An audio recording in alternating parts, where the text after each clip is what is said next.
So si Kuya Earl sabi niya mauna daw muna sila saglit kasi palitan niya daw yung motor niya. Kasi hindi niya in-expect na dito siya ngayon matutulog. So sasamahan na lang din daw ni Ben. Ben yung tawag namin sa kanya kung ano-anong pangalan kasi nalita tangalan. Ang pangalan mo? Aljur, no? Darius po. Darius, men. Di ba nakakalito? Kung maalala mo ba yung Darius na pangalan? Naku, sila pa naman yung mga taga rito. Yung isa taga Coron, yung isa taga Busuagan. Baka set up to. Look. Buo na tayo ng duyan natin para maliwanag pa ang ating tutulugan ngayong gabi. Sana hindi kapangan ng ano. Aswang. Ay, aswang. Nasa isip mo, aswang ha.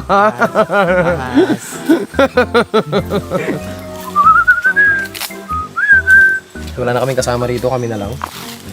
At hopefully. Hopefully. Tali muna natin dito. Bago mo itali dyan. Ah, ganun? Ang galing, talino talaga ni Kamangga. Diba? Daming space ng utak eh.